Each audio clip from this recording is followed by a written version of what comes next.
दोस्तों, एक बार फिर से स्वागत है आपका GS solutions with Ashwin sir. Delhi सल्तनत के इस अंतिम वीडियो में आज हम दिल्ली सल्तनत को विराम दे देंगे और इसके बाद फिर पॉलिटी के एक दो वीडियो में डालूंगा और फिर स्टार्ट करेंगे मुगल्स। तो चलिए, दिल्ली सल्तनत के अंतिम वंशों में सैयद और लोदी वंश का नाम आता है। हालांकि एग्ज़ाम के पॉइंट ऑफ व्यू से इनका महत्व काफ़ी कम है। लोदी वंश से डेफिनेटली एक दो क्वेश्चन आ सकते हैं, सैयद वंश से मुझे उम्मीद नहीं है।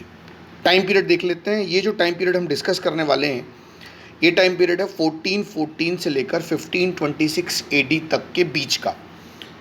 मतलब कि अब दिल्ली सल्तनत का ये जो 100 वर्ष हम डिस्कस करेंगे, इसमें डेवलपमेंट तो हुआ, लेकिन यहाँ पर हम दिल्ली सल्तनत का पतन भी देखेंगे, पहली बार अफ़गानों का राज्य देखेंगे और साथ में देखेंगे कि बाबर का आगमन भी हुआ।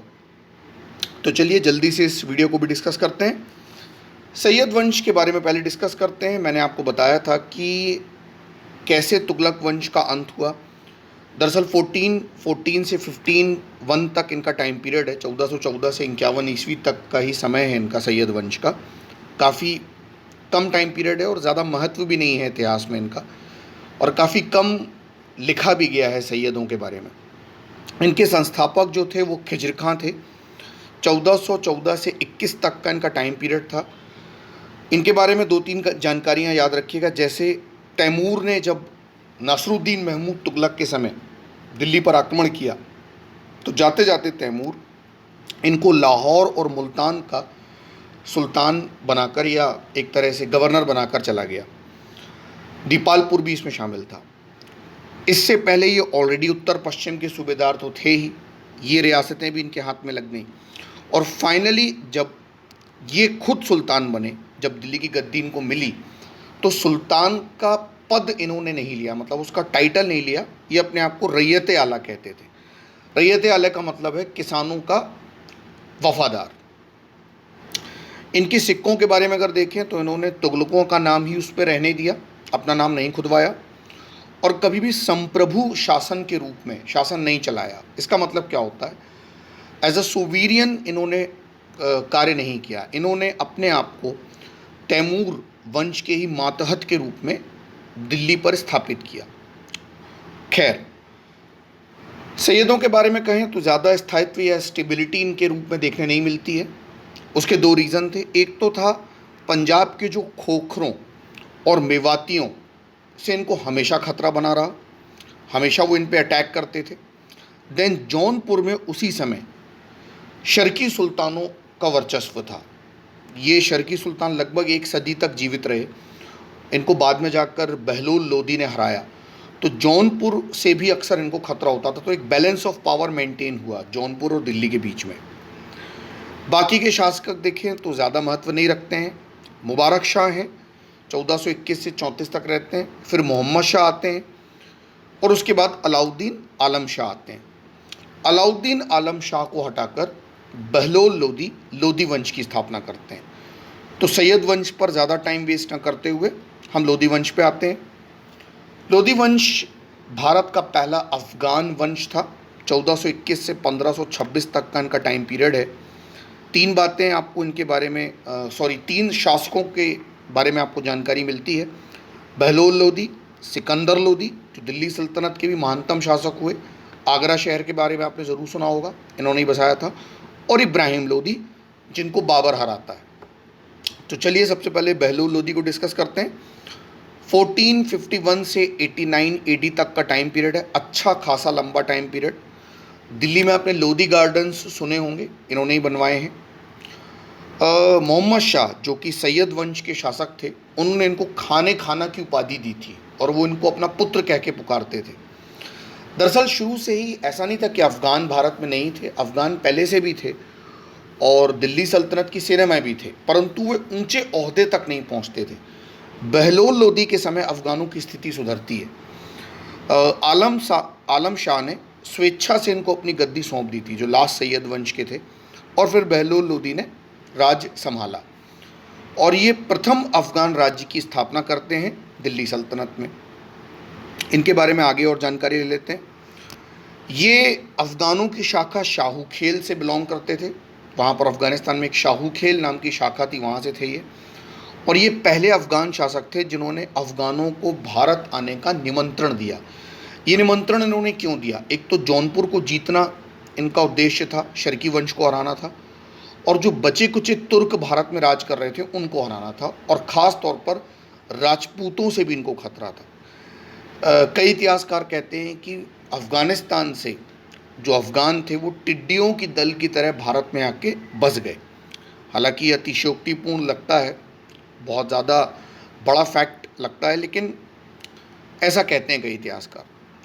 1484 में इनकी सबसे बड़ी उपलब्धि थी बहलोल लोदी की, इन्होंने जौनपुर को जीत लिया। मोहम्मद शाह शर्की को इन्होंने हराया, और बाद में मोहम्मद शाह शर्की दोबारा जौनपुर को जीत ही नहीं पाया। फाइनली जौनपुर दिल्ली सल्तनत में शामिल हो गया। अपनी सांस्कृतिक उपलब्धता के कारण सांस्कृतिक रूप से बहुत ज़्यादा फेमस था जौनपुर। इसको पूरब का शिराज भी कहते हैं। ये 1-2 बार यूपीएससी और यूपीपीएससी में क्वेश्चन पूछा है, तो याद रखिएगा, कभी पूछता है कि पूरब का शिराज किसे कहते थे? जौनपुर। बहलोल लोदी ने एक सिक्का भी चलाया जिसका नाम बहलोली था, ये याद रखना है आपको, अक्सर एग्जाम में पूछता है। आगे जाकर ये अकबर के काल तक चला है। ये कभी सिंहासन पर नहीं बैठते थे, ऐसा नहीं कि कभी नहीं बैठते थे, लेकिन जब सरदार इनके समक्ष आके बैठते थे तो ये उनके साथ बैठते थे। उस समय ये सिंहासन पर नहीं बैठते थे। जैसे कि बलबन, अलाउद्दीन खिलजी, मोहम्मद तुगलक ने एक निरंकुश शासन चलाया, वो इन्होंने नहीं किया। गाजी के नाम से ये भी गद्दी पर बैठे हैं। आपको याद होगा मैंने बताया था गयासुद्दीन तुगलक भी गाजी के नाम से गद्दी पर बैठे थे, तो ये भी बैठे थे। इन्होंने मेवात, संभल, कौल, रेवाड़ी, मणिपुर, सुकेत, इटावा लगभग सभी जगहों को जीत लिया था। तो मतलब एम्पायर अपना अच्छा खासा बनाया। इसके बाद इनके उत्तराधिकारी होते हैं सिकंदर लोदी। दिल्ली सल्तनत में महानतम शासक कहे जाते हैं, परंतु इनकी एक कमी भी है, धार्मिक रूप से काफ़ी कट्टर थे। जैसे कि फिरोज शाह तुगलक था। 1489 से 1517 का टर्म पीरियड है इनका। बहलोल लोदी के पुत्र थे। इन्होंने आगरा शहर की स्थापना की, ये आपको हमेशा याद रखना है, और गज-ए-सिकंदरी का आविष्कार भी इन्होंने किया, जो भी मैं आगे बताऊंगा। कबीर का नाम आपने सुना होगा, महानतम संत। गुरु नानक इनके समकालीन थे, और गुजरात के महमूद बेगड़ा और मेवाड़ के राणा सांगा भी मेरे एक बहुत फेवरेट कैरेक्टर हैं। बाबर के वीडियो में मैं आपको उनके बारे में बताऊंगा। राणा सांगा कहते हैं इनके शरीर पर 56 घाव थे। तो राणा सांगा इनके समकालीन थे, इनके कंटेम्प्रेरी थे सिकंदर लोदी के। 1504 में सिकंदर लोदी ने आगरा की स्थापना की। इसका पर्पस बिल्कुल क्लियर था, आप किसी भी बुक को पढ़ेंगे तो मिल जाएगा। एक तो पूर्वी राजस्थान के मार्गों और शासकों को नियंत्रित करना। कभी आप आगरा एक्सप्रेसवे पे जाएंगे तो वहाँ से कई रास्ते हैं जो दिल्ली और राजस्थान की तरफ मुड़ते हैं। तो ये एक बात थी कि ये पूर्वी राजस्थान के शासकों और व्यापारिक मार्गों पर कब्जा चाहते थे, और मालवा और गुजरात के मार्गों पर भी ये कब्जा चाहते थे, इसलिए इन्होंने आगरा बनाया। ये अक्सर एग्जाम में पूछता है कि आगरा शहर की स्थापना क्यों की थी। एक और भी रीज़न देते हैं सतीश चंद्रा जी कि दोआब के शासकों और विद्रोही अमीरों को भी नियंत्रित करना चाहते थे, जो गंगा यमुना दोआब का हिस्सा था वहाँ पर भी। तो ये आगरा के माध्यम से हो सकता था। बाद में जाकर ये इनकी दूसरी राजधानी बनी। यहाँ पर इन्होंने एक किला भी बनवाया, एक फोर्ट डेवलप किया, विच इज़ कॉल्ड बादलगढ़ का किला। ये एग्जाम में पूछता है। कुछ और फैक्ट्स देख लीजिए। इन्होंने एक स्पाई डिपार्टमेंट यानी गुप्तचर विभाग बनवाया था, ताकि ये सरदारों और अमीरों को नियंत्रित कर सकें, और यही इनकी सफलता और श्रेष्ठता का कारण भी था। इन्होंने लेखा परीक्षण भी करवाया राज्य के हिसाब किताब का। संभवतः शायद ये पहले ऐसे शासक थे दिल्ली सल्तनत में। हालांकि फिरोज शाह तुगलक और अलाउद्दीन खिलजी ये सब कर चुके थे, लेकिन इतने बड़े पैमाने पर अकाउंटेंसी करवाना सिकंदर लोदी का ही काम था। खाद्यान्न करों को इन्होंने समाप्त कर दिया था, जो बहुत सारे कर अलाउद्दीन खिलजी, मोहम्मद बिन तुगलक के टाइम से चले आ रहे थे। और व्यापारों से इन्होंने कई रिस्ट्रिक्शंस या प्रतिबंधों को भी रिमूव कर दिया, हटा दिया। गज-ए-सिकंदरी के बारे में बात कर लेते हैं। भूमि की माप का एक पैरामीटर या पैमाना था। कहते हैं 30 या 32 इंच का होता था। आप आंसर 30 इंच मारिएगा, अगर 30 और 32 दोनों दे देता है तो। प्रथम सुल्तान थे जिन्होंने ऐसा करवाया। अब ये गज-ए-सिकंदरी क्या था? 30 इंच का एक पैमाना, मतलब भूमि की माप की जाती थी और उसके आधार पर किसानों से लगान वसूला जाता था। अक्सर एग्ज़ाम में पूछता है। बाद में जाकर इसको शेर शाह सूरी और अकबर ने भी अपना आधार बनाया। राजा टोडरमल के बारे में बताऊंगा मैं आपको, जो दहशाला सिस्टम लेकर आते हैं। इनकी कुछ कमियां भी हैं, जैसा मैंने बताया धर्मांध और रूढ़िवादी शासक थे। इसके काफ़ी साक्ष्य मिलते हैं, जैसे हिंदुओं पर इन्होंने फिर से जजिया लगा दिया, मुहर्रम और ताज़िए निकलवाने बंद करवा दिए, महिलाओं को मस्जिदों में जाना बैन करवा दिया, नागरकोट के मंदिरों को इन्होंने ध्वस्त करवाया था। सतीश चंद्र की किताब में ये मिलता है फैक्ट। और कई लोगों को इन्होंने इसलिए मृत्युदंड दिया था कि उनका कहना था कि हिंदू और मुस्लिम धर्म के सिद्धांत लगभग एक जैसे हैं, इसलिए कहते हैं कि काफ़ी कट्टर शासक थे। फारसी में ये कविताएं भी लिखते थे, जिसे गुल रुखी कहा जाता था, तो ये भी याद रखिएगा। इसके बाद इनकी डेथ के बाद इब्राहिम लोदी शासक बनते हैं, जो दिल्ली सल्तनत में कमज़ोर शासक के रूप में उभरते हैं। इनके बारे में 3 ही फैक्ट इंपॉर्टेंट हैं। इनके समय राज्य का विभाजन हो जाता है और इनके भाई जलाल खां जौनपुर से जाकर शासन संभालते हैं। 1526 में पानीपत का युद्ध इन्हीं के समय हुआ था। बाबर ने इनको हराया था, जो अभी मैं आगे बताऊंगा। लेकिन इसके पहले 1517-18 में घटौली का भी युद्ध हुआ था दिल्ली सल्तनत का इब्राहिम लोदी के साथ। हालांकि राणा सांगा जो थे वो इब्राहिम लोदी को हरा तो चुके थे इस युद्ध में, परंतु वे दिल्ली पर कब्जा नहीं कर पाए। और बाबर के समय जब भारत में आक्रमण हुआ तो उस समय भारत की राजनीतिक स्थिति में इब्राहिम लोदी भी थे, राणा सांगा भी थे और मेदिनी राय थे, जो मैं आपको नेक्स्ट वीडियो में बताऊंगा विस्तार से। 1526 में बाबर आते हैं।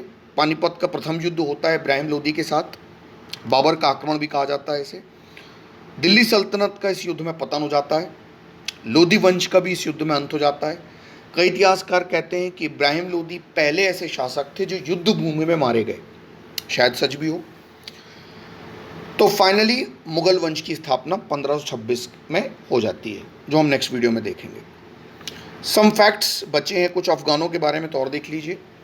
इनका शासन राजतंत्रीय नहीं था, यानी कि ब्लड रिलेशन पे नहीं टिका था, कुलीन तंत्र पे टिका था, यानी कि राजत्व सरदारों को समानता की दृष्टि से देखता था। मतलब कैपेबिलिटी या योग्यता के आधार पर आपको पद मिलता था। बहलोल लोदी जी अमीरों को मसनद ए अली कहकर पुकारते थे।